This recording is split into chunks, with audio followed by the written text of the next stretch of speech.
அஸ்ஸலாமு அலைக்கும். எல்லோரும் நல்லா இருக்கீங்கன்னு நினைக்கிறேன். இந்த வீடியோ என்னன்னு பார்த்தீங்கன்னா, நம்ம ஆல்ரெடி யூடியூப் சேனலில் கிச்சன் காம்போஸ்ட் பின் பண்ணுற வீடியோ போட்டிருந்தோம். அந்த காம்போஸ்ட் பின் நம்ம எந்த காம்போஸ்ட் பின் பண்ணோமோ அதே காம்போஸ்ட் பின் இப்போ நல்லா மக்கி உரமாக ஆயிடுச்சு. அந்த வீடியோ நான் யூடியூப்பில் அப்லோட் பண்ணி 2 வீக்ஸ் தான் ஆகுது. 2 வீக்ஸ்லேயே இப்போ அந்த கம்போஸ்ட் பின் உரமாக மாறிடுச்சு. நான் அந்த வீடியோவில் சொன்ன மாதிரியே நீங்கள் கரெக்டாக ஃபாலோ பண்ணிட்டு வந்தீங்கன்னா உங்களுக்கும் இதே மாதிரி கரெக்டாக கம்போஸ்ட் ரெடியாகி வரும். அந்த வீடியோவில் கம்போஸ்ட் பின் எப்படி செட்டப் பண்ணணும், கம்போஸ்ட் பின்க்கு என்னென்னலாம் தேவை, என்னென்னலாம் கொடுக்கணும் அப்படின்ற மாதிரி வீடியோ தான் நான் போட்டிருந்தேன். அந்த வீடியோட லிங்க்கை நான் டிஸ்கிரிப்ஷனில் கொடுக்குறேன், பார்க்காதவங்க பாருங்கள். அப்போ தான் இதை பற்றின ஒரு கரெக்ட் ஐடியா உங்களுக்கு கிடைக்கும், இல்லைனா இன்கம்ப்ளீட்டாக இருக்க மாதிரியே இருக்கும். இப்போ இதில் நீங்கள் பார்த்தீங்கன்னா குச்சி குச்சியாக இருக்குது, மீதி எல்லாமே ஆல்மோஸ்ட் ஃபுல்லாகவே நமக்கு கம்போஸ்ட்டாக மாறிடுச்சு. இந்த குச்சியெல்லாம் என்னென்னா புதினா நம்ம க்ளீன் பண்ணிவிட்டு அதோட குச்சி இருக்குல்ல, அதை போட்டிருந்தேன். அது மட்டும்தான் கொஞ்சம் மக்கள் லேட் ஆகுது, மீதி எல்லாமே இதில் ரெடியாக இருக்குது. நீங்கள் வேணும்னா இதில் இப்படியே கூட செடி வச்சுக்கலாம். இது நம்ம உரமாக தான் செடிகளுக்கு கொடுக்கணும்னு அவசியம் இல்லை. ஏன்னா நம்ம கம்போஸ்ட் பின் ரெடி பண்ணும்போது பார்த்தீங்கன்னா எவ்வளோக்கு எவ்வளோ கிச்சன் வேஸ்ட் நம்ம ஆட் பண்ணுறோமோ, ஃப்ரூட் வேஸ்ட்டோ காய்கறி வேஸ்ட்டோ அதெல்லாம் நம்ம எவ்வளோ ஆட் பண்ணுறோமோ அதுக்கு ஈக்குவலாக மண்ணும் நம்ம ஆட் பண்ணியிருந்தோம். அதனால இது மண்ணும் உரமும் கலந்து தான் இருக்கும். அப்போ இப்படியே கூட நம்ம இதில் செடி வச்சுக்கலாம். பெரிய ஏரியாவில் வச்சு உரம் தயாரிக்கிறவங்க என்ன பண்ணுவாங்க, ஓப்பன்லேயே ஃப்ரீயாக போட்டு விடுவாங்க. அப்போ துர்நாற்றம் எதுவும் வராது அதில். அப்புறம் அது ஈஸியாக மக்கி போயிடும். நம்ம இந்த மாதிரி பின் ஏதாவது ரெடி பண்ணி தானே பண்ணணும், க்ளோஸ்ட் ஏரியாவில் இருக்கும்.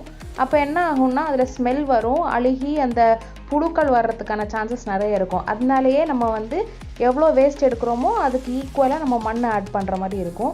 அது போக நம்ம காஞ்ச இலை தழைகளை ஆட் பண்ணுவோம், அப்புறம் பேப்பர், அந்த மாதிரி கார்ட்போர்ட் ஐட்டம்ஸ் இதெல்லாம் கூட ஆட் பண்ணுவோம். அதனால இதில் உரம் எவ்வளோ இருக்கும் அதுக்கு ஈக்குவலாக மண்ணும் இருக்கும். ஸோ நம்ம டைரெக்டாகவே இதில் செடி வச்சுக்கலாம். இப்போ இது ரெடியானதுக்கப்புறம் பாருங்கள் இதில் எவ்வளோ மண்புழு வந்திருக்குன்ட்டு. இதுக்கு காரணம் என்னென்னா நம்ம அந்த காய்கறி வேஸ்ட் எல்லாம் மக்கிறதுக்காக ஒரு 2 கைப்பிடி அளவு வெர்மி கம்போஸ்ட்டும் சேர்த்துட்டு வந்தோம். அது போக நம்ம தயிர் சேர்த்துருந்தோம். இதெல்லாம் இருந்தனால சீக்கிரமாகவே மக்கி வந்துருச்சு. நீங்கள் தயிர் தினமும் ஆட் பண்ணாமல் விட்டுட்டிங்கன்னா கொஞ்சம் லேட் ஆகும். அதே மாதிரி உரம் நம்ம சேர்க்கும்போது சீக்கிரமாக அது மொத்தமுமே உரமாக மாறுறதுக்கான சான்சஸ் ரொம்ப ஹையாக இருக்கும். உங்களுக்கு டக்குன்னு கம்போஸ்ட் ரெடி ஆகி வந்துடும். இல்லை நீங்கள் சும்மா வெறும்னா காய்கறி வேஸ்ட்டு அப்புறம் பேப்பர் மண் இதை மட்டும் போட்டு ஃபில் பண்ணிவிட்டு ஈரத்துக்காக தண்ணி மட்டும் கொடுத்துட்டு இருந்தீங்கன்னா அது ரொம்ப லேட் ஆகும். 1 மாதம் 2 மாதம் வரைக்கும் கூட ஆகும். இது எனக்கு 2 வீக்ஸ்லேயே ரெடி ஆகிடுச்சு. இந்த மாதிரி கம்போஸ்ட் சீக்கிரமாக ரெடியாகி வர்றதுக்கு இன்னொரு ரொம்ப முக்கியமான காரணம் இருக்குது. அது என்னன்னா காற்று போகிறது. காற்று ரொம்ப ரொம்ப முக்கியம். காற்று இல்லாமல் ரொம்ப டைட்டாக இருந்ததுன்னா தேவையில்லாத புழுக்கள்லாம் நிறைய வரும். அதெல்லாம் செடிகளை டேமேஜ் பண்ணுறதுக்கான சான்சஸ் இருக்குது. நமக்கு மண்புழு தான் தேவை, அதை தவிர்த்து வேறு புழுக்கள் வேண்டாம். அதனால என்ன பண்ணணும்னா, நான் அந்த வீடியோவில் நீங்கள் பார்த்துருந்தீங்கன்னா அந்த பின்னை சுற்றியுமே நான் ஹோல்ஸ் நிறைய போட்டிருப்பேன். அது போக நான் அந்த பின்னை மூடியே வைக்கலை, மொத்தமாகவே திறந்து தான் விட்டுருந்தேன். அப்பப்போ தண்ணியும் தயிரும் சேர்த்து ஆட் பண்ணி தான் நான் மிக்ஸ் பண்ணி கொடுத்துட்ருந்தேன். ஏன்னா ஓப்பனில் இருக்கும்போது சீக்கிரமாக அது ட்ரை ஆகிடும். அதனால கொஞ்சம் எக்ஸ்ட்ரா மாய்ச்சர் ஆட் பண்ணேன். இப்போ நான் அடுத்து மறுபடியும் கம்போஸ்ட் ரெடி பண்ண ஸ்டார்ட் பண்ணிட்டேன். நம்ம ஆல்ரெடி இதில் தான் ஃபஸ்ட்டு பண்ணோம், அதை நான் வேறு ஒரு டப்பில் தட்டி எடுத்து வச்சுட்டு இப்போ திருப்பி ஸ்டார்ட் பண்ணி இது இன்றைக்கி மார்னிங் நான் ஸ்டார்ட் பண்ணது தான். கீழே மண் போட்டுட்டு அதுக்கு மேலே கொஞ்சம் இலைகள்.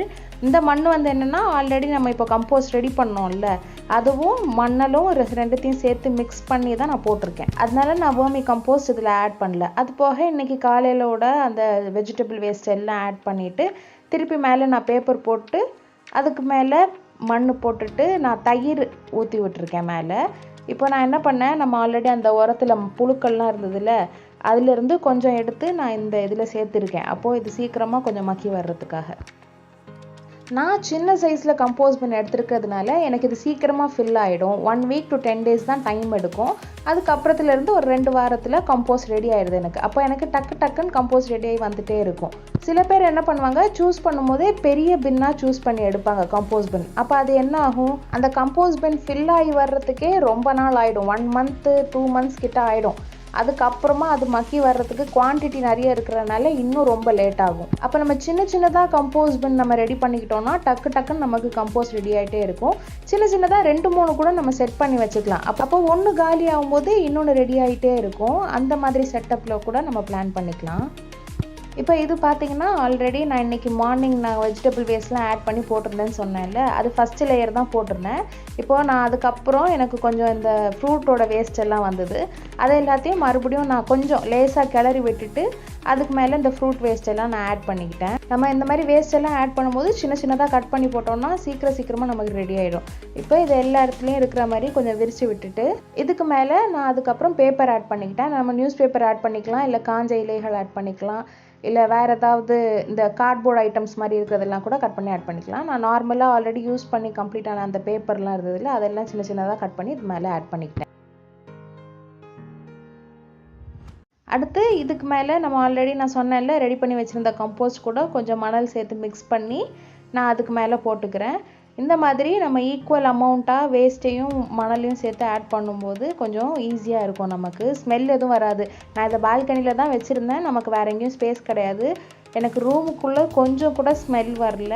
அதே மாதிரி நான் ஊற்றிருந்த தண்ணி அந்த தயிர் எல்லாமே கரெக்டான அளவில் இருந்தனால அந்த கம்போஸ்ட் டீ ரெடியாகி கூட கீழே வரல. எனக்கு நான் கொடுத்துருந்த மாய்ஸ்சர் கண்டென்ட் வந்து கரெக்டாக இருந்தது. நம்ம நிறைய தண்ணியோ நிறைய தயிரோ ஊற்றிருந்தா தான் அதை வடிஞ்சு நம்ம கீழே ஆல்ரெடி ஒரு பாத்திரம் செட் பண்ணி வச்சுருந்தோம். நீங்கள் அந்த வீடியோ பார்த்தீங்கன்னா தெரியும், அதில் வந்து கலெக்ட் ஆகிருக்கும். நான் ஈரப்பதத்தை நம்ம கரெக்டான அளவில் கொடுத்தனால அந்த மாதிரி நமக்கு எதுவுமே கலெக்ட் ஆகி வரல.